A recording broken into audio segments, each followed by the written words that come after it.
ವಿಜಯಪುರ ನಗರದಲ್ಲಿ ಇಂದು ಜಿಲ್ಲಾಧಿಕಾರಿಗಳ ಕಚೇರಿ ಎದುರು ಭಾರತೀಯ ಕಿಸಾನ್ ಸಂಘ ವಿಜಯಪುರ ಜಿಲ್ಲೆ ವತಿಯಿಂದ ಹಾಗೂ ಬಬಲೇಶ್ವರ, ವಿಜಾಪುರ, ಇಂಡಿ, ಚಡಚಣ, ತಾಳಿಕೋಟಿ, ಆಲಮೇಲ ತಾಲ್ಲೂಕು ಘಟಕದ ಪದಾಧಿಕಾರಿಗಳು ಮತ್ತು ಸದಸ್ಯರು ಸೇರಿ ಧರಣಿ ನಡೆಸಿದರು.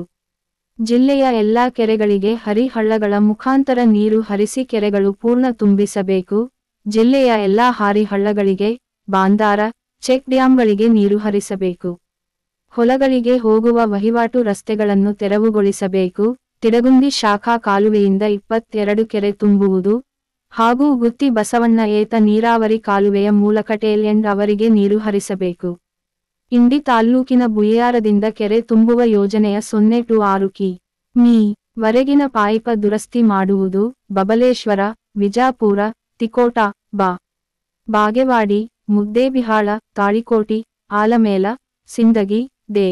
ಹಿಪ್ಪರಗಿ, ನಿಡಗುಂದಿ, ಕೊಲ್ಲಾರ, ಚಡಚಣ ಎಲ್ಲಾ ಕೆರೆಗಳು ಭರ್ತಿ ಮಾಡಿ ಹಾರಿ ಹಳ್ಳಗಳಿಗೆ ನೀರು ಹರಿಸುವುದು. ಇದು ಇಂಡಿಯಿಂದ ಎಂ.ಎ. ನದಾಫರ್ ಅವರ ವರದಿ. भगवान बलराम की भारतीय किसान संघ के होराಟ